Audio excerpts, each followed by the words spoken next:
Alright, so if I'm not mistaken, I should actually be live now. If you guys could let me know in the comments if I'm actually audible, I would greatly appreciate that.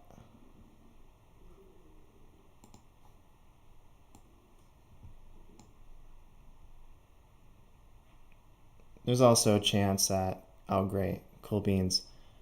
I was kind of worried because it can be so nightmarish to do any kind of live streaming, and we've been having some internet connectivity issues in my household. So, uh, yeah, I was not really fully optimistic about this turning out, but it looks like we're going to be good, and people are showing up, which is exciting.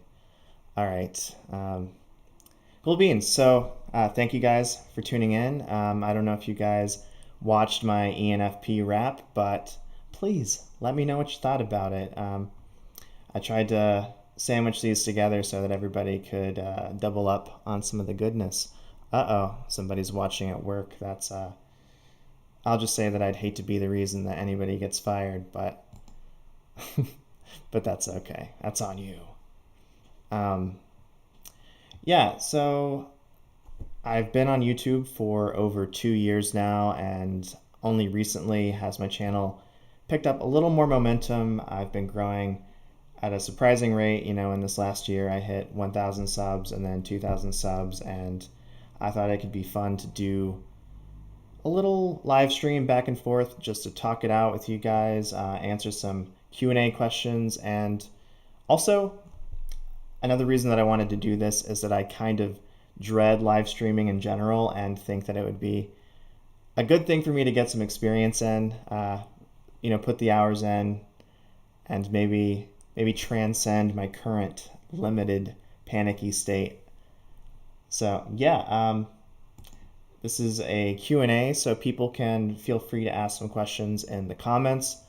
But I also have some questions that I got from the community post that I made, so I will start going through those now. I'm planning on being here for up to an hour if people have the energy to keep coming at me with questions. But if not, I might dip out early. We'll see how it goes. So, first question is from Jess, and it is, why isn't Iggy featured more? He's the reason that I subscribed. And Iggy, if you guys don't know, Iggy is my cat, Icarus. I've had him for quite a while now. I think when was it? Well, one of my old videos that barely has any views is all about Icarus. So if you want to learn the story about Icarus and how he came into my life, you should definitely check that out. But yeah, Jess is wondering why he's not featured more, and the truth of the matter is, as he's growing, as he's getting a little bit older, he's becoming more of a stubborn teenager. He doesn't really want to participate in his dad's projects anymore. It's a little bit tragic, honestly, but what can you do? You got to give him space. You got to let him be his own individual cat. Actually, so why is he not in my videos? I think the thing is, I've been having some trouble filming videos lately, and it's hard for me, first of all, to sufficiently and adequately script a video to my liking. I've been pretty perfectionistic lately with my content, and he is a very vocal, needy, demonstrative guy, and so normally I have my door closed while I'm filming, and he does not. Oh, people are actually wanting to see him. Okay, well maybe I can invite him in. Let's see.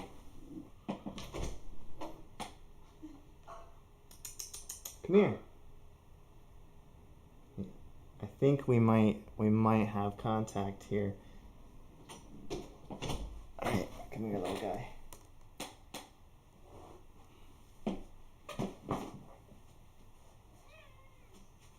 Oh.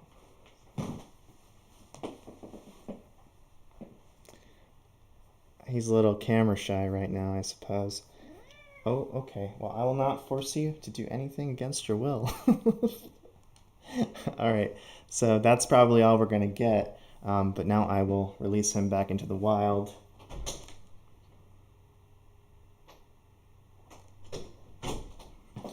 There are days when he's having it and days when he's not having it, and today he don't seem to be having it. Okay, so yeah, basically he doesn't show up in my content very often.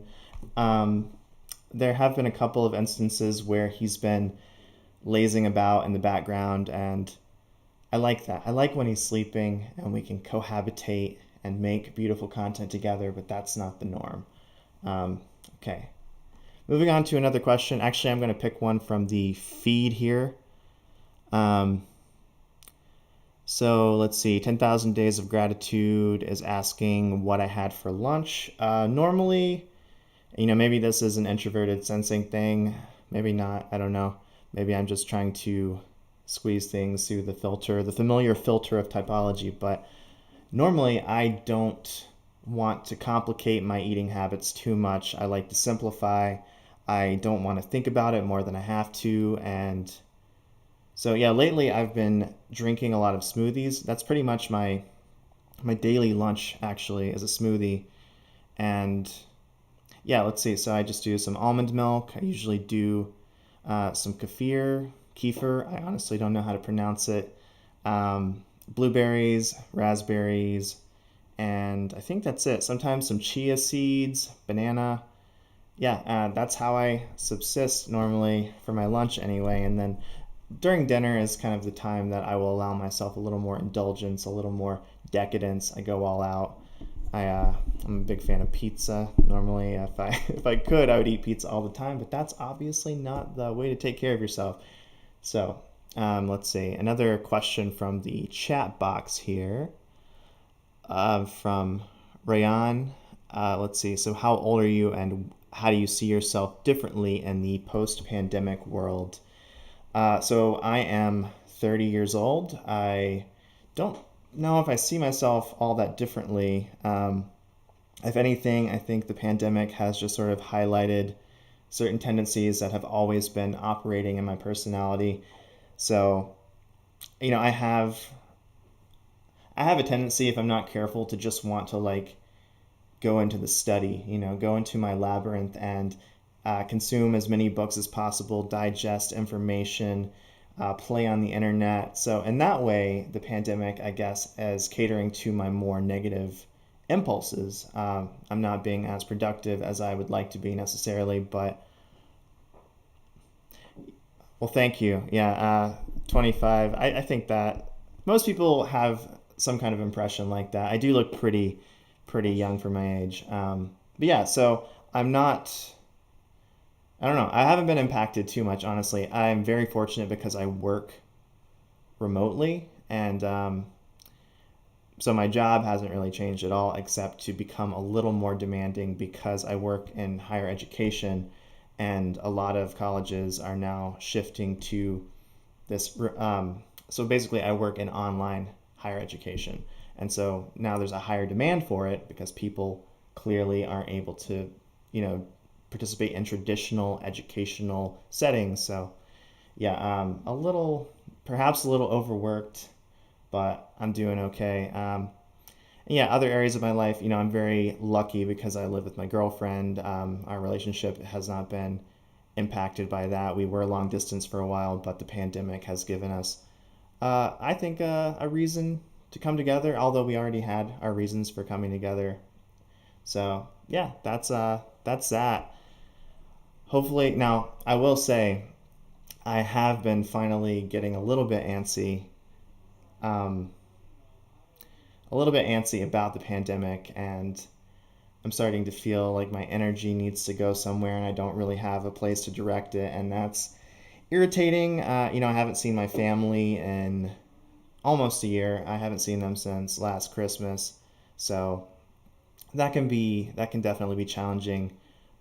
For E, let me clarify. I don't actually teach online, so essentially I provide support to colleges that teach online. So I help them get set up on Moodle, and I make sure that there are no technical issues that are going to prevent them from delivering the services that they want to deliver to their students. All right, I'm going to jump over to another question from the community tab. Let's see. Actually, I guess it's a couple questions bundled together from Hillary, the wonderful, beautiful incomparable Hillary over at INFX TV. So she's wondering, what has having a YouTube channel taught you about yourself? And then what's a fun fact about yourself that others might be surprised to know? So what has YouTube taught me about myself?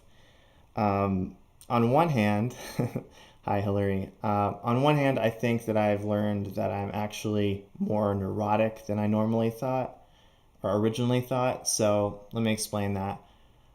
I normally think of myself as sort of a carefree, nonchalant person, and as someone who's capable of going with the flow. But as I mentioned, I don't know, maybe 5 minutes ago, I've been strangely perfectionistic about my YouTube content. And so, especially during the pandemic, I've found that it's just a lot harder to make videos, and some of that difficulty is coming from my neuroticism of sitting down at the camera, not being able to deliver everything perfectly as I want to as I'm getting started. And so then I just want to say, screw it. I want to like table the whole thing. So that's one thing that I've learned about myself. I never really, because I guess I like my comfort zone, and I've never put myself in a position where I'm trying to churn out regular content like this, and that's challenging. It's challenging in a good way whenever you have something to strive for. Clearly, well, your life kind of reshapes itself. You kind of learn things about your inner potential that you didn't know. And sometimes what you're learning is not necessarily positive, but even the negative things are educational and are something else to contend with. So now that I've gained additional clarity about this neurotic component of who I am, I now have the insight to at least start to work with it. And so that's the hope. And hopefully, as I do that, I will be able to do a little more regular, frequent content, because I'm sure you guys have noticed. I was trying to do weekly uploads, and now it's like, he might he might upload every couple of weeks if he's going to grace us with that. If we're lucky, sometimes it doesn't work out like that. So anyway, yeah, that's something that I've learned, and then I think the other side of that particular lesson is I've learned that I'm much more capable of discipline than I originally thought. As I was looking at my channel and some of my analytics earlier, I saw that I've released over 100 videos since I've been on YouTube, and I think that something that ENTPs often struggle with is that it's very easy for us to get started working on something, to get excited by the kindling of a new idea, and then the follow through is sort of where things fall apart. And by setting this objective goal with YouTube, it's something that I am trying to use to hold myself accountable, and it's something that I'm intrinsically motivated to do.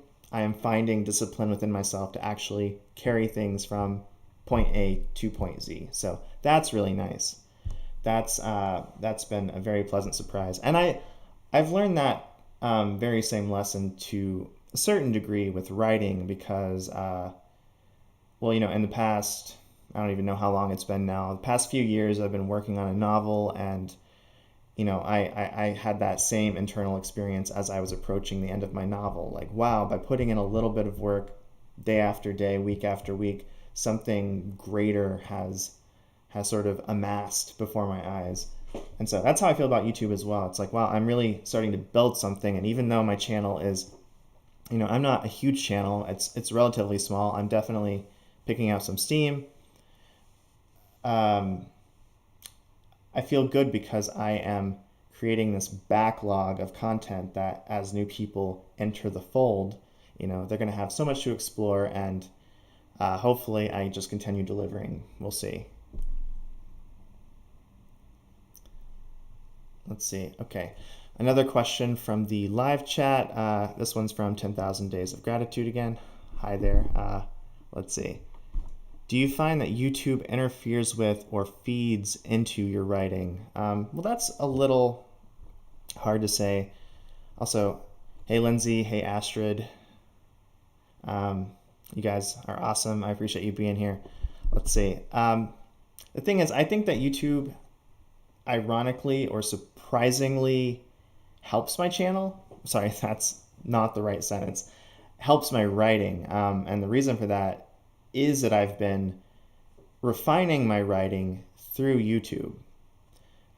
I've been refining my ability to lay out information in an accessible way. I've been trying to make content uh, that is educational for the most part, putting aside the MBTI raps, which is its own little category.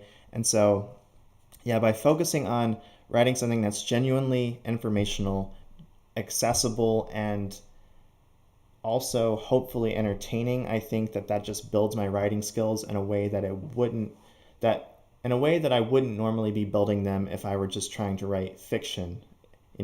Maybe the skill sets would overlap to a degree, but it just gives me a unique perspective on how to think about writing, especially for an audience, trying to captivate an audience and trying to seize their attention, put them under my spell. So that's one thing that thankfully YouTube is helping me with. And then, I think right now with writing, I'm not. So I finished my novel, and I've carried it to a place where I think that it's more or less ready to be published, either self-published or via more traditional means. Like right now, I'm more curious about seeing if I can get it published in a more conventional, traditional way, but we'll see. And so because I'm kind of at a stopping point with that particular project, I also don't feel this crazy itch to be writing fiction right now. Um, it's something that kind of ebbs and flows, and I'm sure that in the future maybe I'll be seized by some storyline, and then I will put YouTube on the back burner a little bit more. I do think that it will always be challenging to kind of juggle these different interests of mine, but I think that the tension is somehow, the tension of doing that generates more energy. Like being conflicted in that way is the way that I need to be to continue to move forward.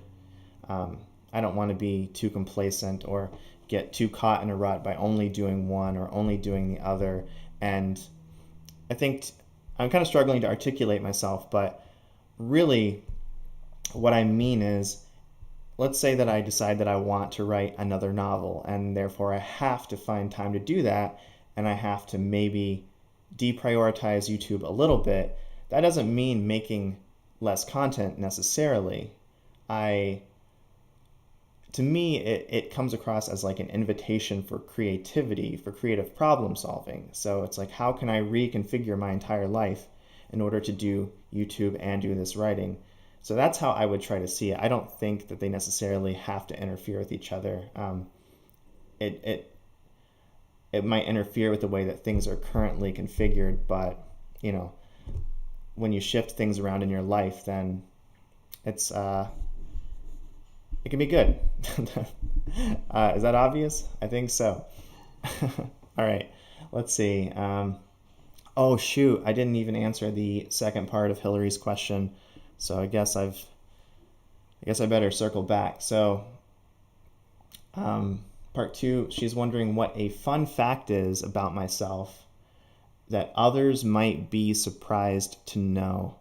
So, this is a kind of question that you might encounter whenever it's your first day on the job or your first day in classes, and it's the icebreaker question.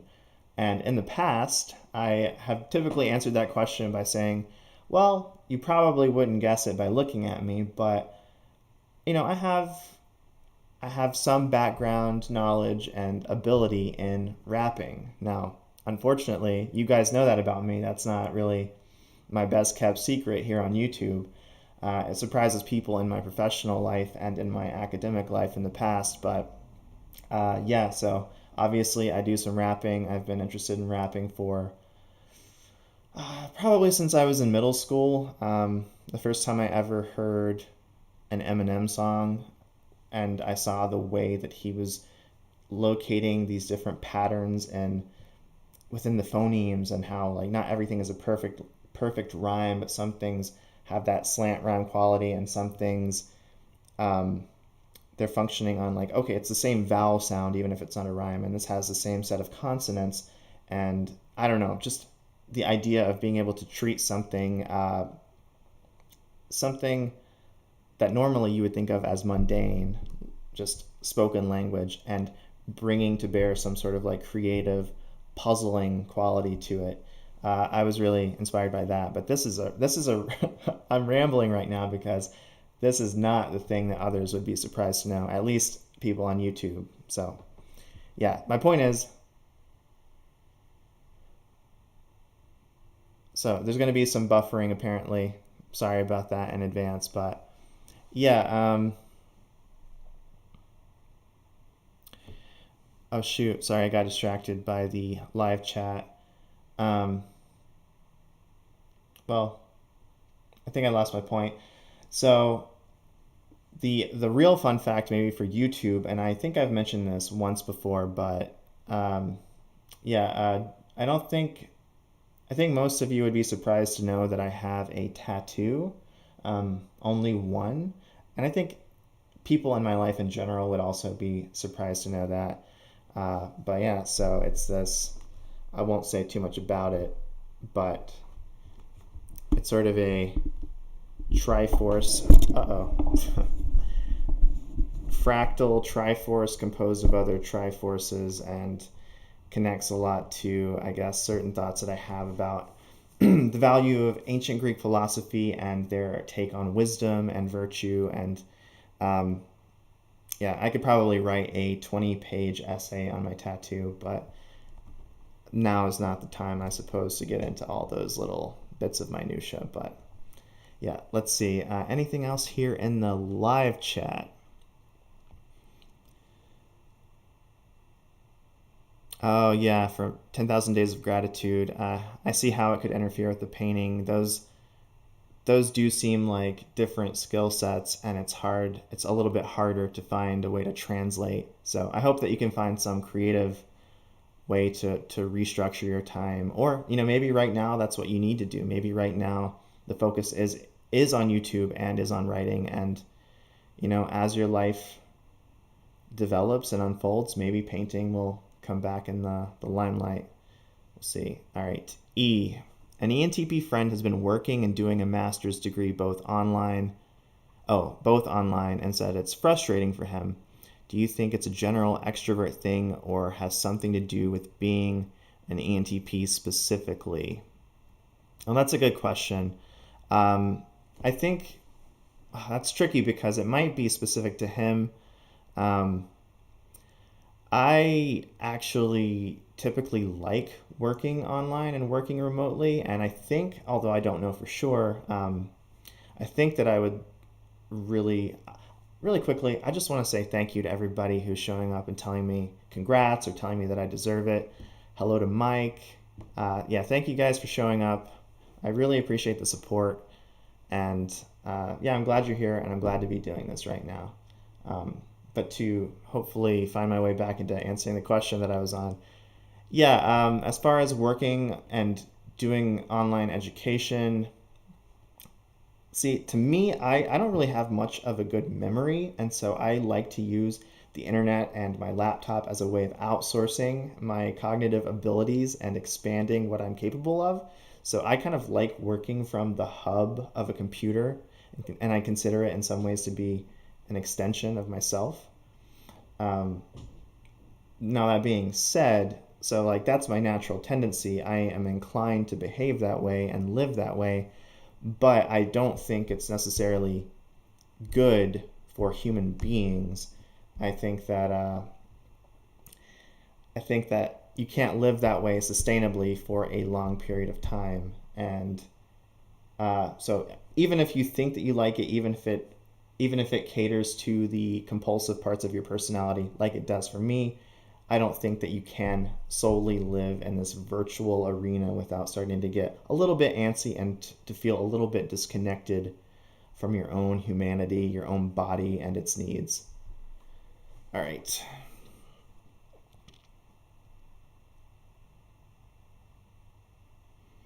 All right. So, Al Ice. What do you think the objective personality system added to your understanding of Jung's work? Well, that's a really good question. I think the main thing, oh, that's a tough one to answer in a short period of time. I guess I would say that by understanding some of what they were saying in OP, as I was rereading and trying to decipher what Carl Jung was originally saying in his collected works, I the context provided by OP helped me to make sense of certain things, like um, Jung's approach to complexes. What a lot of people don't understand is he kind of talks about the different functions as being complexes. And if you know anything about a complex, you might say that somebody has a Napoleon complex, somebody has a mother complex. Like, these are sort of forces that come at you from within and can override your will and lead you down bad paths. And I think that the whole notion of, well, so there's a component of it being sort of similar to possession. There's something inside you that doesn't fully want to obey your ego's intentions, and it can take over you. And that possession experience can have a negative quality, what I think of as being a demon state, and a savior quality, as in it's something that puts you into a flow state. It's something that you find so energizing, so rewarding, you could do it forever. Never mind the negative impact that you might face as a result. And so that's how I think about that. The whole emphasis on savior state versus demon state in OP, I think, sheds a lot of light on what Jung was saying about complexes and how the personality is built out of complexes, and how they're basically the engine of the human psyche. So that's the best I can do and the time that I have. Let's see. So Astrid, hey Astrid, let's see, what's the painting on the wall and what does it represent to you? So I wish I could say more about that painting. It's just a nice painting that my girlfriend got me. I don't know what it represents. I haven't thought much about it. It kind of, to me, without looking at it too closely, I just think of it as sort of representing this other planet. I imagine that maybe it's on Mars because of some of the reds in the painting. And yeah, it's nice. It's nice to look at. It's hard for me to think about paintings and what paintings, quote unquote, mean to me or represent for me. Even with the weird painting that I have on my bedroom wall, that was done by a friend of mine back in high school, and I just like it because it's kind of weird. I don't know. I could probably describe a few things that I could describe what it means to me symbolically if I really tried, but it's hard to put into words. So let's see. Louise, this is from the community post that I made. He's asking, so after having had your channel for the time that you've had it, do you honestly think it's the intersection between typology and self-growth? Why or why not? And is there anything you would change? So this question is, I would say, marginally haunting to me, at least to a degree. And the reason that it's haunting is that it's something that I think about with pretty much every video that I make. Especially if I'm releasing something like a skit or a song, I think to myself, well, this is really fun, but to what degree is this lining up with the original aspiration that I had when I made my YouTube channel? Not everything has to fall within that umbrella, but for myself, I like to at least have some sort of BS rationalization so that I can keep doing it. And so here would be my my BS rationalization. I would say that the aspiration for my channel is and has always been to do something that is more self-growth oriented and to address that particular topic by using the stepping stone of typology. Now, I think if you look at my channel, it's pretty obvious that I'm addressing the typology component anyway. Now, as for the self-growth, I think that's a little bit trickier. It's harder to explain always how things connect back to that concept. So on one hand, I'm very curious and fixated on the notion of getting the information right. So I will read a bunch of books about type or books related to self-development, and I want to present that information to people in a way that is digestible. And so even if I'm not always specifically saying something related to self-growth, for me, merely getting the information out there accurately and conveying the ideas that I find to be most truthful, by doing that, I think that I'm giving people the tools that they need in order to actually meaningfully think about type. So that's one thing that I would say.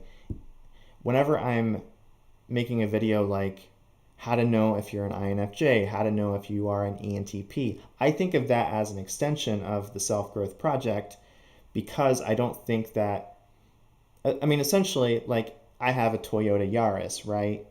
But if I was driving around and I had the car manual to some Kia, that wouldn't really do me any good. Like, I would not know how to work with the vehicle that I had if I had the wrong manual. So by giving people the right information, or what I perceive to be the right information, I'm hoping that they are at least empowered to actually think about their type in a clear-headed way and to do something with this information that they've been given. So that's one thing that I would say. And then as far as the funny videos or the more entertaining videos, I mean, part of that is just wanting to do something that I find fun, and then that other people will find fun. I want to invite people into the channel by creating content that they will find, I guess, engaging, or something that might be not viral necessarily, but that they might want to share with their friends. I think that's really important. I'm trying to be mindful of that tension between, here's what I want to do. I want to get super nerdy and double down and get hyper intellectual and therefore alienate every human being on the planet. I know that that's like the danger of being me. So I'm trying to play the game of looking to myself and looking at what other people like, and trying to find some healthy marriage, trying to find an appropriate tension that I can grow out of between those two things. And also, as far as the type raps go, I what did I want to say about that? Darn it.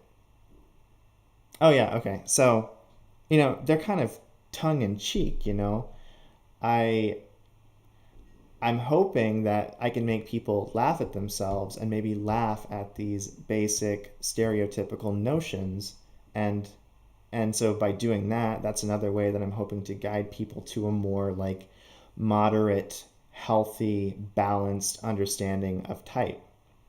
So that's what I would say about that. Let's see here. So I have a question here from Barry Tanner. Have you found CPT useful in your understanding of personality typology? Well, I've had a couple of really good conversations with Harry. I still think that there are certain ways that I am still trying to make sense of his model and trying to assimilate his ideas with things that I already hold to be true. What I will say, though, is that I think it's a great thing that he has sort of expanded people's understandings of what is possible for a particular type. So, the first time I encountered him was through his video about the empathetic ENTP.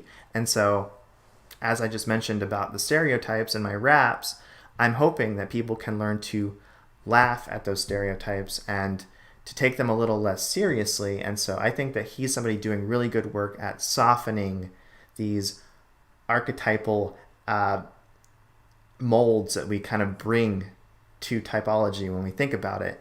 I think that's great, especially the whole notion of, the convergent auxiliary. To me, that is very closely in alignment with what you see in the objective personality jumpers. I mean, I don't think they're fully compatible notions, but I see a lot of potential overlap there. And I actually bought Harry's book on Amazon, so I'm hoping to read it sometime soon, and then I can actually maybe someday more fully answer that particular question. But yeah, it's a good question. I think Harry is a really bright, unique person in this particular YouTube space. So I'm really excited to see what he does moving forward. All right. Now, there's a question from the community tab from the Maverick Theory. Hello, Monse. I don't know if you're still here. I saw you in the chat earlier. But so let's see. She was wondering what are your favorite films and which film characters do you relate to the most?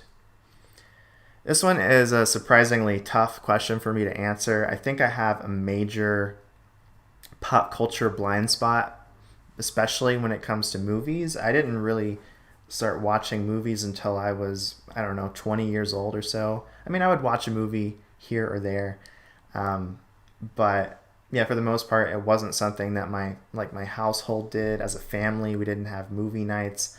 I would sometimes watch them with friends, but movies, yeah, films in general never really stuck with me as my primary area of artistic interest. So, I didn't really get into them until much later in life. I do think, I mean, I could talk about a couple of movies that I recently watched that I enjoyed. I'm a little late to the party, but I saw Arrival, I think, last month. And Arrival is just phenomenal. Like, it's really perfect for my kind of personality and my disposition and the questions that I like to ask about what are the limits of language, how can language and space-time interact with each other. These are things that are very fascinating to me. And I thought it was, I mean, hopefully I'm not spoiling anything. It's a little bit, the movie's been out for a while. I won't say any more than that, but I thought that it was a really intellectually engaging and stimulating movie, which is what I normally look for, although I think I'm going to undermine that by some of my other answers.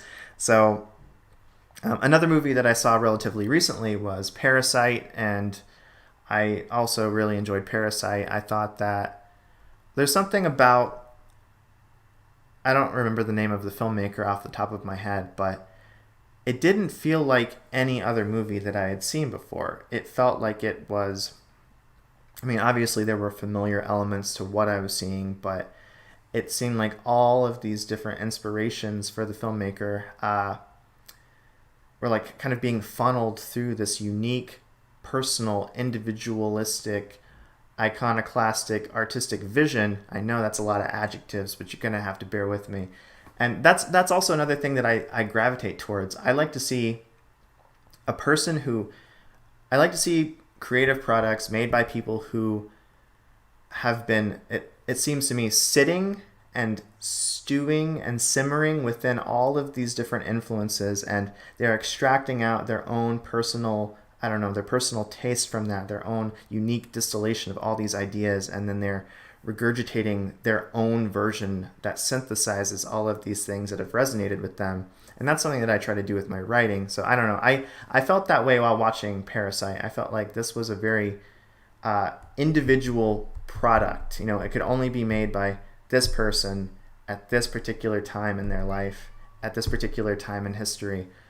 So that's my rant about Parasite. It was brilliant, I agree. And then, let's see, so I took a controversial films class in college, and I saw Citizen Kane, and I thought that it was a very, like, visually stunning movie. I was really surprised by how good it looked, not being a modern film. And then I was completely captivated by the story and wanting to know, like, the origin of this rosebud, like, idea. Like, what is he talking about? I don't know. I felt like I was just strapped in to the roller coaster for that movie, and I was surprised because, like I said, I don't have a lot of refined film tastes. I also have a major soft spot for My Neighbor Totoro. I got it on VHS when I was a kid. It was one of the only films that I owned, and I don't know, there's something about a rainy day that always reminds me of Totoro, and there's a sort of simple magic to that movie and to the way of life depicted in that movie that I just find very centering and very grounding. As far as it's very rare that I want to revisit any film that I've seen, but for some reason, the one movie that I've seen more than anything else is Hot Rod, featuring Andy Samberg. It's basically a Lonely Island production without being called that. Very lowbrow, kind of Napoleon Dynamite-esque, although I never saw that movie. I can just tell it's very similar in spirit. But yeah, if you, if you haven't seen it, maybe don't watch it. I don't know. Maybe it hit me at the right time in my life when I'm like an 18-year-old kid, but I thought it was hilarious. And another good one, another like strangely comforting movie. So check it out if you think it might be up your alley, but don't blame me if it's not. Okay, who do I relate to? Film characters that I relate to. I don't think there's only one that came to mind when I read this question, and it's really weird. Basically, I relate to Baymax from Big Hero 6,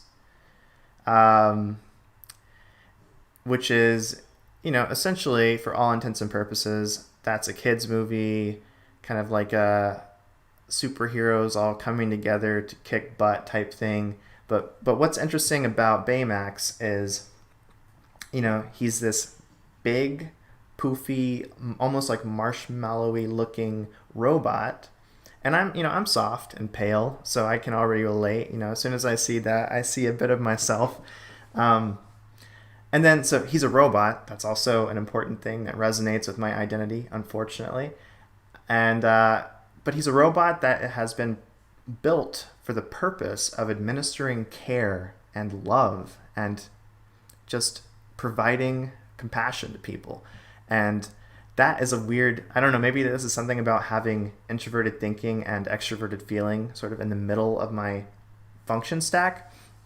But that tension, that tension is very active in my psyche. I feel this almost robotic, detached component to how I exist in the world. But then at the same time, I do feel this tug of my heartstrings. I do like people. I like interacting with people. I do feel that I have like some sort of like humanistic impulse to want to give back to the world and make the world a better place. So I don't know. Something about the loving robot it's right on the money.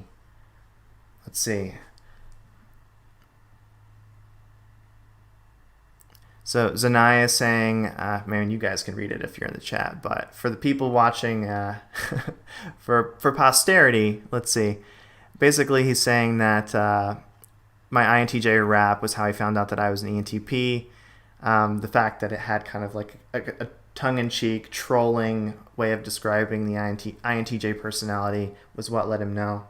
And I think that only makes sense. I'm glad that you could see through the mirage and understand me as I am. And thank you for the congrats. I definitely appreciate that.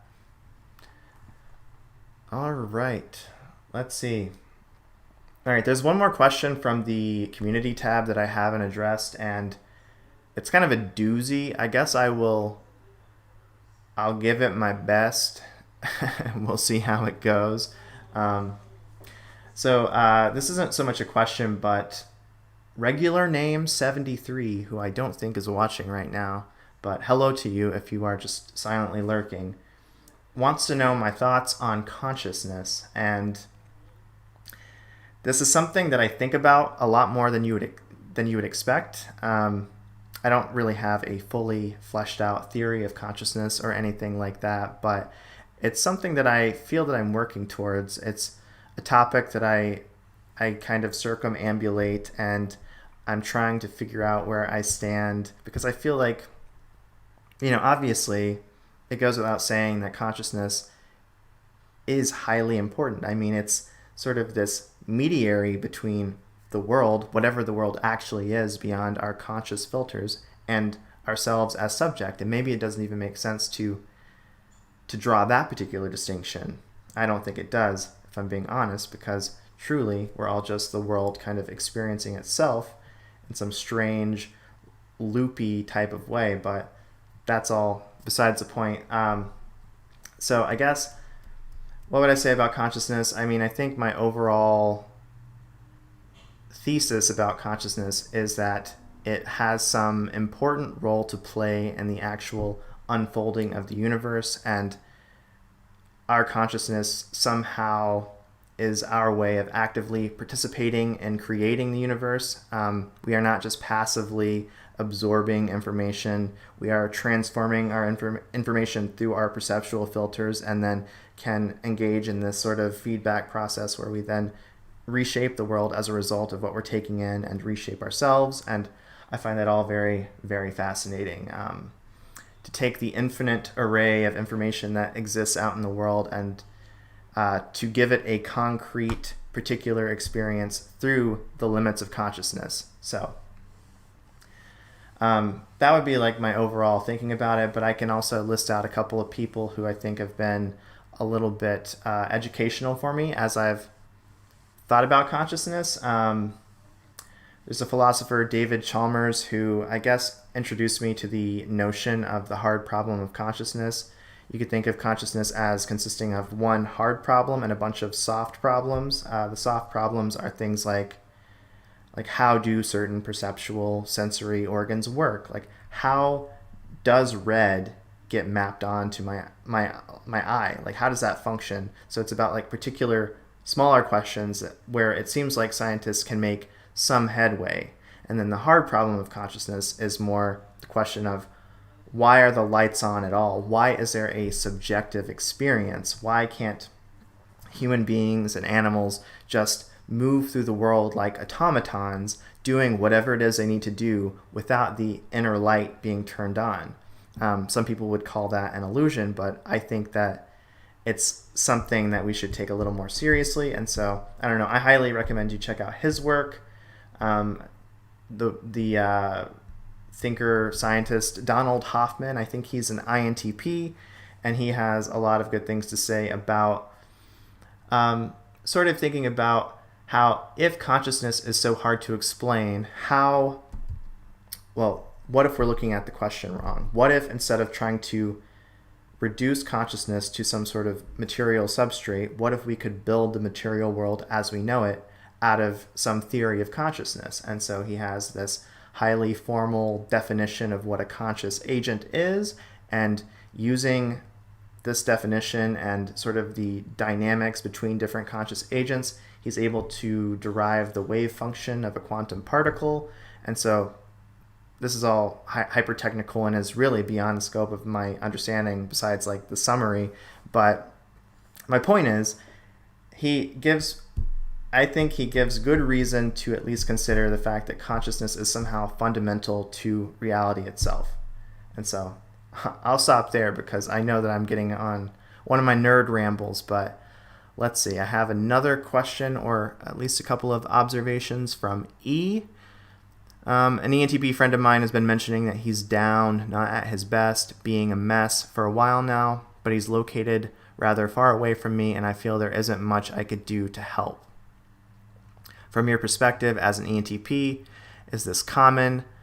How concerned should I be for him, and what would you suggest me doing to help, if anything?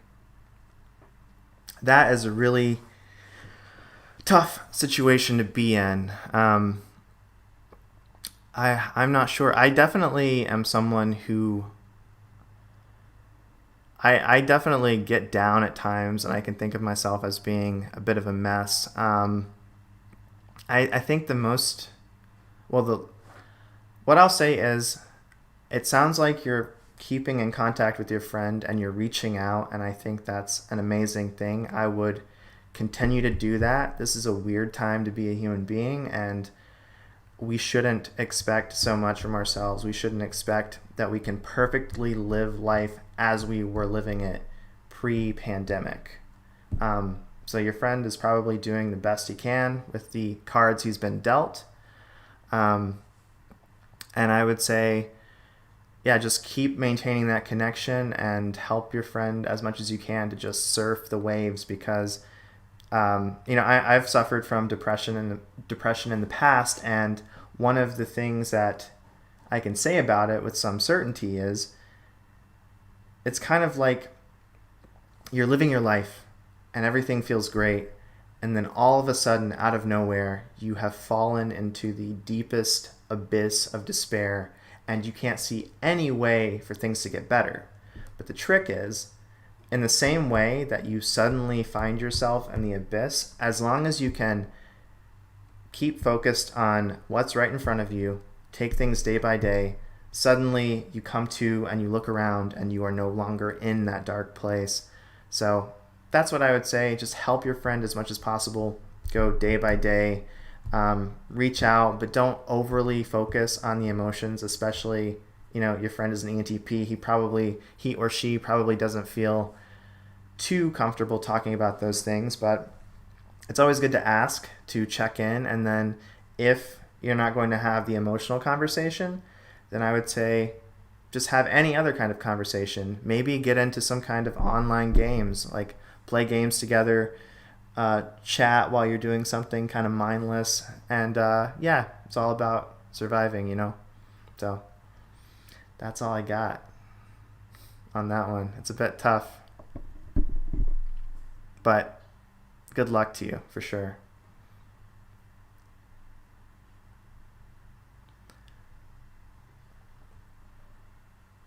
No problem. Barry, I have one more thing to say about consciousness now that I'm thinking of it. I've also been looking at the work of Julian Jaynes. I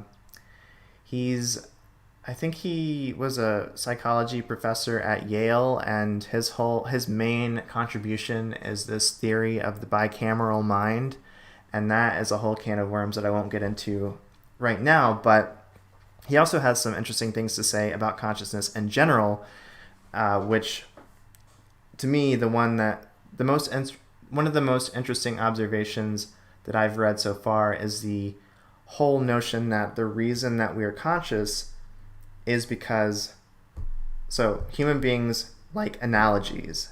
We function well through analogies. It helps us to simplify a bunch of chaotic sensory information, the natural world. But if we can look at all that chaos and say, this thing is like this thing, then suddenly, even though we don't fully understand the things that we're talking about, we can find the commonality between them, and we can take action in a way that reduces all that complexity into something straightforward. And so there's something about that capacity to make analogies that is fundamental to being a human and to making sense of the world. And Julian Jaynes then takes that observation about the analogical nature of human beings and essentially describes how our sense of having an interior conscious space comes from drawing an analogy to existing out in a three-dimensional space. So at some point we started to notice, it's almost as if there's a thought in the back of my mind, but you could not make that particular observation until you started to conceptualize the 3D space around you and to have a sense of what's in front of me, what's behind me. You might say that you're approaching a problem, you're grappling with a problem. These are all metaphorical ways of understanding an internal process. And so basically by mapping on 3D space to our internal space, we developed a sense of suddenly there's a space within us that wasn't there before. I don't know, I'm probably butchering the ideas a little bit, but definitely look into him. Julian Jaynes, Jaynes. I find his work a little bit, probably a little bit controversial in some ways, but definitely worth engaging with.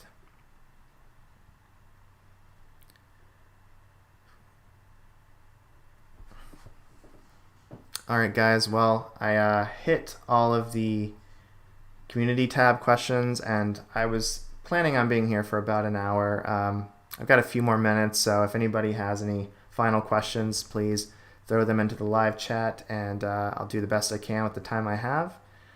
I'll give you guys a few minutes, and if nothing materializes, then I am going to peace out and eat some dinner. Actually, let's bring that back. I like the light.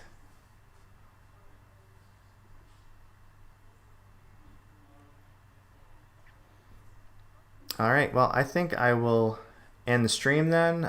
Thank you guys so much for tuning in. It really means a lot to me, and as I mentioned before, sometimes the whole notion of going live sounds nightmarish to me, and by having so many people here to play with and ping off of, it's made it a little bit more manageable. I hate talking into the void all by my lonesome. So yeah, thank you guys so much. Thank you for helping me get to 2,000 subscribers. Thank you for supporting my work and checking out my raps and my other videos. It really means a lot to me. Yeah, and thanks for everybody who said hi. Hello to Noor for showing up here at the end. I will definitely enjoy my dinner. All right, you guys have a wonderful day. Bye-bye.